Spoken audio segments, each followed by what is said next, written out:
Olá, pessoal! Então, voltamos para a nossa segunda videoaula semanal de ciências. Sejam todos muito bem-vindos. E vamos dar continuidade ao que já começamos. Vamos lá, em nosso livro, vamos falar de saneamento básico e alimentação saudável, na página 116, e seguiremos até a 123. Nós falamos tanto em saneamento básico na última aula, na primeira aula semanal, e agora vamos ver melhor o que seria o saneamento básico. Abastecer as casas com água tratada, coletar e tratar o esgoto, recolher e dar tratamento adequado ao lixo, são medidas de saneamento básico que ajudam a evitar muitas doenças, além de ajudar a preservar o meio ambiente. Como você já viu no sexto ano, o acesso à água tratada e o encaminhamento correto dos dejetos, fezes e urinas, que são os dejetos, impede que a água e os alimentos sejam contaminados por vírus, bactérias e outros agentes causadores de doenças. Assim, o saneamento básico reduz a ocorrência de doenças e a mortalidade por diarreias e infecções intestinais causadas por parasitas, por exemplo. Na imagem, olha aí o esgoto sendo despejado diretamente, no mar. A falta de saneamento básico é um dos fatores de risco para muitas doenças. A foto mostra o despejo de esgoto sem tratamento em uma lagoa, em Florianópolis, Eu falei que era no mar, mas é em uma lagoa.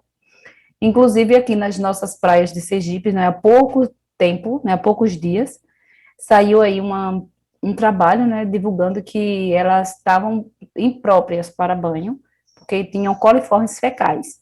Então, é esgoto sendo despejado diretamente, sem tratamento. Segundo a Organização Mundial da Saúde, em 2015, cerca de um quarto da população mundial carecia de encaminhamento correto do esgoto. Olha, um quarto da população, isso é muita gente, No Brasil, em 2016, 45% da população, cerca de 93,6 milhões de pessoas, não tinham acesso ao saneamento básico. Veja na figura aí abaixo. Isso aumenta as chances de rios, lagos e outros reservatórios de água serem poluídos por esgoto não tratado, aumentando também o risco de doenças como a cólera. No gráfico, nós podemos perceber aí o acesso a serviço de esgoto no Brasil. 43% é o maior, A maior parte aí do gráfico. 43% tem sistema coletivo, rede coletora e estação de tratamento de esgoto. Aí vamos para a outra parte, que é para ir diminuindo. 27% não tem qualquer atendimento de coleta ou de tratamento. 18% tem o esgoto coletado, mas não tratado. E, por último, 12% usam fossa séptica, que é a medida individual de coleta de esgoto. Na nossa região tem bastante isso aí, A fossa séptica. Em relação ao abastecimento de água, em 2016, 87,3% dos domicílios brasileiros eram atendidos por esse serviço.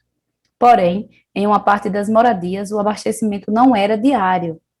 Ainda em 2016, 86,6% dos domicílios tinham coleta diária de lixo por serviço de limpeza. Aí uma perguntinha para vocês. Como o lixo é coletado na região onde você mora? Em sua casa, sua família separa o material que pode ser destinado à reciclagem? Continuando, vamos falar de Índice de Desenvolvimento Humano, que é o IDH. Lembram que nós já comentamos na primeira aula sobre isso? Respondemos até uma questão do nosso livro? Então, vamos falar melhor sobre isso agora. A expectativa de vida associada à renda das pessoas, quanto dinheiro elas ganham, e a educação, são usados para definir o chamado Índice de Desenvolvimento Humano de uma população. O IDH considera que pessoas com renda suficiente, boa educação e acesso à saúde tendem a viver melhor, ou seja, a ter uma melhor qualidade de vida. A escala de IDH varia de 0 a 1. Quanto mais próximo de 1, considera-se que maior é o bem-estar da população. O índice pode ser calculado para a população de um país e ser usado como indicador de desenvolvimento. Países desenvolvidos têm IDH acima de 0,85. Em 2017, o IDH do Brasil era de 0,75, ocupando, olha aí, a 79ª posição entre 189 países. A renda é considerada no cálculo do IDH a partir do chamado Produto Interno Bruto, que é o PIB. Esse indicador representa a soma de todos os bens e serviços produzidos em determinada região, país, estado ou cidade, durante determinado período, né? Pode ser mês, trimestre, ano. A partir do PIB, obtém-se a renda per capita, ou PIB per capita, que é por cabeça. A renda per capita representa a riqueza ou a renda produzida por um país ou região, dividida pelo número de habitantes. No entanto, o PIB per capita é uma média, e por isso não representa a renda real de cada indivíduo. Isso acontece em muitos países, principalmente nos menos desenvolvidos, onde ainda há uma enorme desigualdade na distribuição de rendimentos. Outro indicador é a discriminação. Etnia é um grupo de indivíduos que compartilham a mesma cultura, linguagem, tradições. O Brasil é uma grande mistura de etnias, né, ou grupos étnicos. Veja nessa imagem aí uma pequena representação dessa diversidade. Só entre os indígenas, por exemplo, estima-se que existam mais de 200 etnias. Muitas pessoas de diferentes grupos e etnias sofrem preconceito e discriminação. Isto é, são tratados de forma diferente das demais e de modo negativo, o que prejudica a vida delas e o bem-estar de toda a comunidade. O racismo, por exemplo, é uma forma de discriminação baseada na falsa ideia de que há raças superiores a outras. Apesar de a divisão em raças da espécie humana não ter nenhuma base biológica, essas ideias serviram de pretexto para justificar a dominação e a exploração de um grupo por outro. Durante a expansão colonial, por exemplo, os países da Europa que exploraram partes da Ásia, da África e da América se beneficiaram economicamente das terras, negando direito aos povos colonizados. Além disso, considerando os povos dominados erradamente como seres inferiores, né, uma forma de preconceito, os dominadores justificavam também o sofrimento pelo qual os faziam passar. A escravidão, né, por exemplo. Aí na imagem, né, lembra da escravidão aqui no Brasil, não é? Brasil escravidão. Cena de escravizados em plantação brasileira.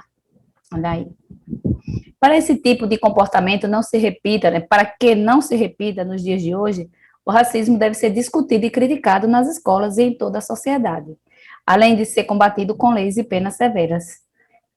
Vocês já presenciaram alguma cena assim de racismo? Ou já fizeram, ou já sofreram? Também é importante que, desde crianças, as pessoas respeitem as diferenças individuais e aprendam a cooperar com os outros. Pela Constituição Brasileira, o racismo é crime sujeito à pena de prisão. O Estatuto da Igualdade Racial, de julho de 2010, prevê que é preciso garantir a todos os indivíduos a igualdade de oportunidades, combatendo a discriminação e a intolerância.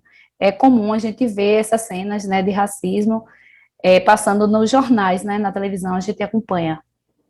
E é um negócio sério, assim, vai para a polícia, a pessoa vai presa, pode sofrer penas severas, quem comete. Mulheres e pessoas com deficiência também são grupos que sofrem com preconceito e a discriminação. A discriminação com ou sem violência física pode causar danos à saúde física e mental da pessoa atingida e precisa ser combatida por toda a sociedade por meio de leis.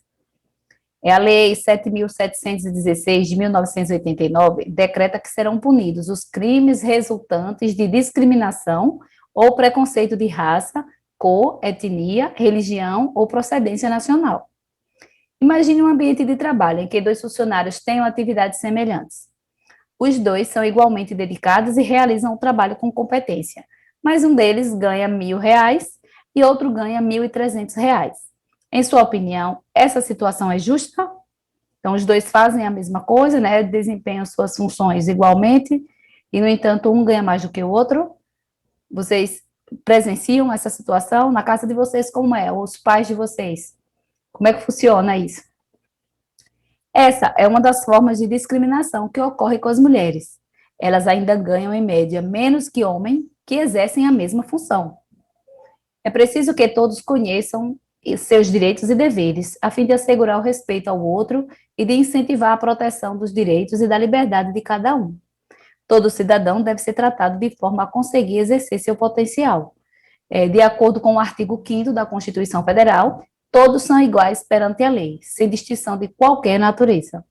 Aqui é uma manifestação pelos direitos da mulher no Dia Internacional da Mulher, né, em São Paulo, 2017. Continuando, vamos falar do nosso segundo tópico, que é a alimentação saudável. O acesso a uma alimentação saudável é um fator fundamental para a manutenção da saúde. Para entender o que é uma alimentação saudável, primeiro vamos ver quais são os nutrientes encontrados nos alimentos. Gente, até aqui, né, nós falamos sobre indicadores de saúde, né, eram indicadores sociais e econômicos. Agora vamos falar sobre a alimentação saudável. Mas você já parou para pensar na sua alimentação, se ela é saudável? Como é que você tem escolhido esses alimentos? E na sua casa, a comida que todos, né, todos comem, essa alimentação, a que a sua mãe tem feito aí, o seu pai, a sua irmã, você mesmo, essa alimentação está saudável, gente? Está adequada? Vamos conhecer os nutrientes, né, encontrados nos alimentos. É do alimento que o organismo retira substâncias, né? Que substâncias são essas? Os nutrientes, para seu desenvolvimento e crescimento. Os alimentos fornecem a energia necessária para todas as atividades do organismo, como o crescimento e a renovação das células do corpo, as contrações musculares e a manutenção da temperatura. A energia dos alimentos pode ser medida em calorias. Uma caloria é a quantidade de calor que aumenta a temperatura de 1 grama de água em 1 grau Celsius. Para medir a quantidade de energia gerada pelo alimento, costuma-se utilizar a unidade quilocaloria, que equivale a 1.000 calorias. Uma maçã, por exemplo, tem cerca de 70 calorias, e uma bola de sorvete, 230 calorias. No dia a dia, porém, referimos-nos às quilocalorias simplesmente como calorias. A quantidade diária de energia de que uma pessoa precisa varia de acordo com alguns fatores. Você tem tomado água? Como a massa corporal, a idade e principalmente a quantidade de energia gasta durante o dia. Então, quem disse que é a mesma quantidade para todo mundo, não é? Então, tem que observar esses fatores, né? Massa corporal, idade e a quantidade de energia gasta durante o dia. Praticantes de esporte e gestante, por exemplo, necessitam de mais energia. Então, vão ter que tomar mais água, não é? Tomam mais água. Vamos falar do primeiro nutriente aí dos alimentos, que é o carboidrato. O principal nutriente que fornece energia são os carboidratos, também conhecidos como glicídios ou açúcares. Eles são predominantes no arroz, no pão, no macarrão, no aipim, no feijão, na batata e nos alimentos que apresentam açúcar comum, né, sacarose, em sua composição. Doces, balas, bolos, tudo isso é rico em carboidrato. Alimentos ricos em carboidrato, aqui o exemplo, aqui abaixo. Frutas em geral, pão, massas, milho, batata, mel e outros. Tudo isso aqui é rico em carboidrato. Gente, mas não significa dizer que nesse alimento só tem carboidrato, certo? Aí tem o que tem mais, né? O mais abundante, mas não quer dizer que não tenha outros nutrientes no mesmo alimento. Tem alimentos que é muito rico em nutrientes, então vocês vão encontrar vários nutrientes no mesmo alimento. Continuando, outro grupo de nutrientes é o lipídios. Lipídios, quando se fala em lipídio, está se falando de gorduras e óleos. Tem alimentos ricos em lipídios. Formam várias partes da célula e servem de reserva de energia ao organismo, sendo encontrados no leite, em seus derivados, né, manteiga, queijo, na gema do ovo, em carnes, no azeite, em vegetais ricos em óleos, coco, abacate, e nos produtos feitos com leite ou ovos. Então, aqui são os exemplos de alimentos ricos em lipídios. O outro grupo, as proteínas. As proteínas são as principais substâncias de construção do corpo. Além disso, todas as reações ou transformações químicas do organismo dependem de proteínas especiais, que são as enzimas. Os alimentos de origem animal são, em geral, boa fonte de proteínas. Olha os alimentos repetindo: ovos, carnes, leites de derivados, né, queijo, iogurte. As plantas conhecidas como leguminosas, feijão, soja, ervilha, lentilha, amendoim, também têm boa quantidade de proteínas. Como já falamos agora, não é? O mesmo alimento ele pode ter vários nutrientes. Nós falamos de carboidratos, lipídios e proteínas, três nutrientes encontrados nos alimentos. Aqui abaixo, né, são alguns alimentos de origem animal, ricos em proteínas: carne, peixe, ovos, leite, manteiga, ricota e queijo. Agora, além dos nutrientes, né, que nós acabamos de falar, os alimentos também contêm vitaminas. As vitaminas controlam ou regulam várias funções do corpo e, por isso, são consideradas nutrientes com função reguladora. A quantidade necessária de vitaminas por dia é muito pequena, se comparada da maioria dos outros nutrientes, o que nós acabamos de ver, né, os três. Inicialmente, as vitaminas foram identificadas por letra do alfabeto. À medida que se descobria a composição das vitaminas, elas passaram a ser identificadas com nomes que indicam a natureza química de cada uma. Vamos saber um pouco mais sobre cada vitamina. Olha aí a primeira, a vitamina A, também chamada de retinol, mantém a pele saudável e age na visão. A falta dessa vitamina pode provocar problemas na pele e nas unhas. Também pode causar cegueira noturna, que é um problema que se caracteriza pela dificuldade de enxergar em ambientes pouco iluminados. Pode ainda causar lesões nos olhos e cegueira permanente. E onde é encontrada a vitamina A? É encontrada na gema do ovo, em laticínios, na margarina, no fígado e nos rins bovinos e suínos.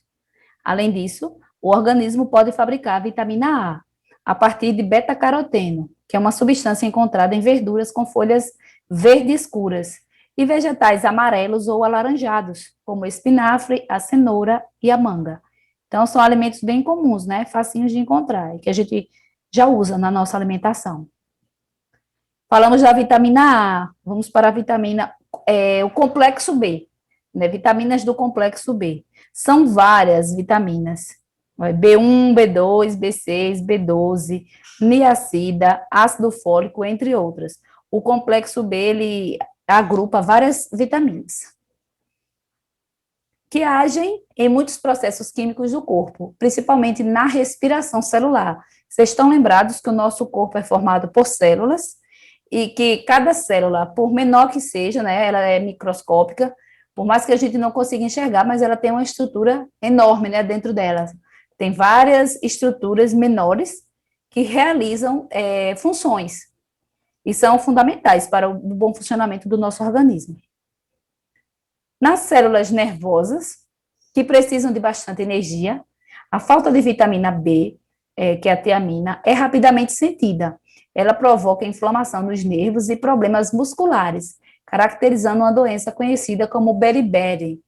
O feijão, a soja, a ervilha, os miúdos, a carne vermelha, a gema de ovo, o pinhão e os cereais integrais ou enriquecidos são boas fontes de vitamina B. Então, também faz parte da alimentação comum da gente, né? O ovo, a carne vermelha, miúdos, ó. Sabem o que é miúdos, né, gente? É só observar aqui, ó. De forma geral, são chamados de miúdos partes como rins, fígado, coração, miolos. Então, coisas bem comuns também. Aqui são alguns alimentos ricos em vitaminas do complexo B. Olha que boca. A falta das vitaminas B2, que é a riboflavina, e B6, piroxidina, piridoxina, também prejudica o sistema nervoso e a pele. Essas vitaminas são encontradas na carne, no fígado, nas hortaliças com folhas, né, couve, agrião, espinafre, em ovos, leite e cereais integrais ou enriquecidos. Então, são os mesmos alimentos onde encontramos a outra vitamina B, né? A falta da niacina, também conhecida como vitamina B3, provoca a pelagra. Já ouviram falar esse nome? Pelagra? Essa doença tem como sintomas diarreia, fraqueza, lesões na pele e no sistema nervoso, como distúrbios mentais. A niacina é encontrada no fígado, em carne vermelha e branca, no feijão, amendoim, pinhão, couve, café e em cereais integrais ou enriquecidos. A vitamina B12 e o ácido fólico são importantes para a renovação das células do corpo, e a falta deles pode causar anemia, que é a diminuição do número de hemácias no sangue. O ácido fólico está presente em muitos alimentos, principalmente em folhas, no fígado, em óleos, em ovos, no feijão e nas frutas. Já a vitamina B12 é exclusiva de alimentos de origem animal, fígado, miúdos, ovos, carne, queijo, frutos do mar. Vamos sair agora do B e vamos para vitamina C, vamos para outra vitamina. A falta dessa vitamina, também chamada ácido ascórbico, provoca sangramentos na pele, na gengiva, nas articulações, entre outros locais. Essa doença é conhecida como escorbuto. São alimentos ricos em vitamina C. Pimentão, brócolis, couve, tomate, acerola, kiwi, goiaba, caju, manga, laranja, morango, mamão e muitas outras frutas. Então, é facinho de se obter, não é? Gente, nessa imagem aqui, ó, são os problemas de gengiva devido à falta da vitamina C. Olha aí as gengivas bem vermelhas, inflamadas, ó. Então, a falta da vitamina C causa essa doença, né, que é o escorbuto. Vitamina D. Facilita a absorção e o depósito de sais de cálcio e fósforo dos ossos. Sua falta pode provocar alterações ou deformidades no esqueleto das crianças. Esse problema é chamado de raquitismo, não é? A vitamina D é encontrada em alimentos gordurosos, gema de ovo, manteiga, peixes gordurosos, né, sardinha, atum. É também produzida na pele pela ação dos raios ultravioleta do sol. Vocês já ouviram falar, né, que o sol faz bem para o nosso corpo, porque a gente adquire a vitamina D através do sol, da exposição ao sol. Por isso é importante que as crianças, por estarem em fase de crescimento, tomem sol regularmente. Mais uma vitamina, vitamina E. É encontrada em muitos alimentos, como óleos vegetais, cereais, leguminosas, laticínios, gema de ovo, hortaliças com folhas verdes. Vocês viram que esse ovo está presente em tudo, né?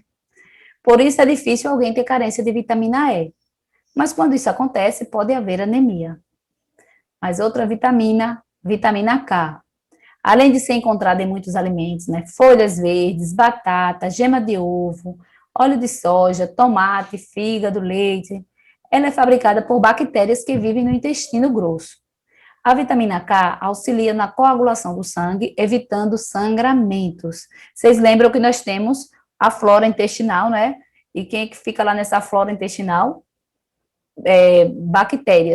Bactérias boas, que contribuem para o bom funcionamento do nosso corpo. Na verdade, existem bactérias boas e ruins, né? Aí por isso que tem que se ter muito cuidado, não pode sair tomando antibióticos sem prescrição médica, que a gente às vezes vai lá na farmácia, compra o remédio, toma, para combater a bactéria ruim e acaba atingindo a bactéria boa. E aí fica mais difícil, nós precisamos dela, nosso corpo precisa dela. Geralmente, todas as vitaminas de que precisamos podem ser obtidas em quantidade suficiente em uma alimentação equilibrada. Então, vocês viram aí que existe uma série de vitaminas que precisamos para nos manter com saúde, né? São necessárias ao nosso corpo. E que podemos ter de acordo com a alimentação equilibrada. Então, se a gente parar e analisar nossa alimentação, como é que ela está? A sua alimentação está equilibrada? Para certas pessoas, porém, o médico pode indicar doses adicionais. Fora esses casos específicos, as pesquisas indicam que não devemos tomar alta doses de vitaminas na forma de suplementos. Então, geralmente, a gente consegue obter, não é? Com a alimentação adequada. Bom, nós vamos para a atividade, né? Da página 132 e 133, as questões da 3 a 7. Mas nada impede que vocês continuem lendo o texto anterior, certo, gente? Aqui tem muita coisa e não dá tempo agora para a gente trabalhar tudo.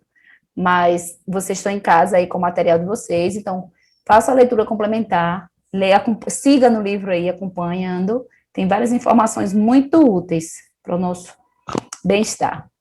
Aí vamos lá, terceira questão. Analise o gráfico abaixo e depois responda as questões a seguir.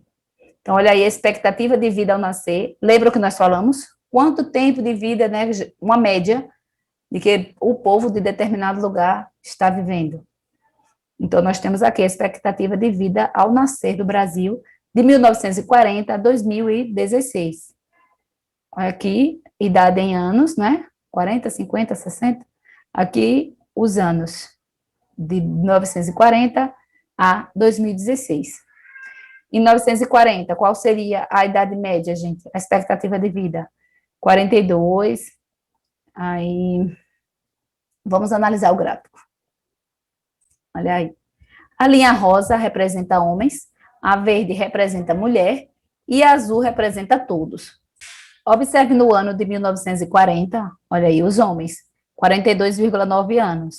As mulheres, 45,5, aliás, 48,3 anos. E todos, a média entre homens e mulheres, 45,5. No ano 2016, o que vocês acham que aconteceu, observando o gráfico? Dá para entender o quê? Essa expectativa de vida aumentou, diminuiu ou se manteve igual? Olha aí. Homens de 42,9 passou para 72,2. Mulheres de 48,3 passou para 79,4. E todos de 45,5 passou para 75,8. O que é a expectativa de vida ao nascer, gente? É a pergunta, né, da letra A. Vamos responder, né? A expectativa de vida ao nascer indica o número médio de anos que o indivíduo nascidos no mesmo ano podem esperar viver. Aí a letra B. O que vem acontecendo com a expectativa de vida no Brasil ao longo do tempo? E aí, ela vem aumentando? Vem aumentando, não é? De 40 e alguma coisa passou para 70 e alguma coisa. Então, aumentou bastante. A letra C. No Brasil, a expectativa de vida dos homens é igual à das mulheres? Já vimos que não, né? Olha aí, quem vive mais? Homens ou mulheres? A expectativa de vida das mulheres, né, é maior do que a dos homens, tá bom? Aí a questão 4. Um estudante afirmou que açúcar é energia. Explique o que ele quis dizer com isso. O que podemos dizer, gente, a esse respeito? Nós vimos lá que tem um grupo dos carboidratos, né, onde o açúcar faz parte, e que esse grupo, né, fornece energia para as nossas células. Então, o que ele quis dizer com isso? Podem responder aí. Ele quis dizer que a principal função dos carboidratos, né, dos açúcares, é fornecer energia ao nosso corpo. A quinta questão. Uma pessoa que precisa emagrecer resolveu diminuir a ingestão de alimentos ricos em carboidratos. Cite alguns alimentos ricos desses nutrientes. O que foi que a gente viu aí? Arroz, batata, frutas, não é? Doces. A letra B. O médico disse que, além dos carboidratos, há outro nutriente que contém muitas calorias. Por isso, indicou ao paciente que diminuísse a sua ingestão na dieta. Qual seria esse nutriente e que funções ele tem no organismo? E aí, outro grupo, nós vimos 3 grupos: carboidratos, lipídios e proteínas. Carboidratos é muito rico em calorias. Qual o outro segundo que a gente viu também?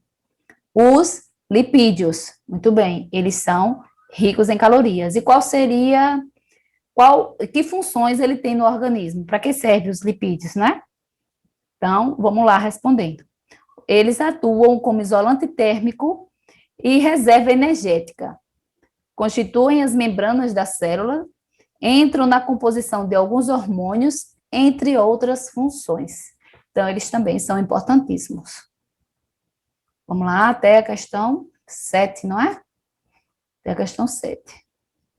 No caderno, escreva quais dos alimentos a seguir são ricos em glicídios, ou carboidratos, lipídios e proteínas. Vamos lá, manteiga, batata, clara de ovo, mel, banana e azeite. Quais são os ricos em carboidratos? Quais são os ricos em lipídios? E quais são os ricos em proteínas? Vocês devem estar lembrados que nós vimos que um mesmo alimento pode ser fonte de vários nutrientes, não é? Então, não é porque um alimento é rico em carboidrato que ele não pode ter lipídio ou proteína, certo? Então, nós vimos até o ovo mesmo. O ovo se repetiu em vários grupos, não é? Inclusive nas vitaminas também. Mas vamos responder. Coloquem aí glicídios e vamos ver quais são os alimentos ricos em glicídios. A batata, não é? A banana e o mel. Aí vem os lipídios. Lipídios são óleos e gorduras, não é? Diga aí, desses aí, os que têm gordura. A manteiga, o azeite. E as proteínas, clara de ovo. O sétimo, entre os nutrientes mencionados na atividade 6, quais são encontrados nas carnes em geral e nos queijos? Então, desses aqui que nós falamos, né? Glicídios, lipídios e proteínas. Nas carnes em geral, quais deles nós encontramos? Né, bastante. Diga aí, gente. Nas carnes nós encontramos proteínas, né? E também lipídios, né? A carne geralmente tem gordura também. E no queijo, as duas coisas também, né? Proteínas e lipídios. Então, nossa atividade se encerra aqui. Lembrando que na próxima semana, né, nós teremos revisão desse material, né? Falaremos um pouco mais, né? E tudo de bom para vocês. Boa sorte.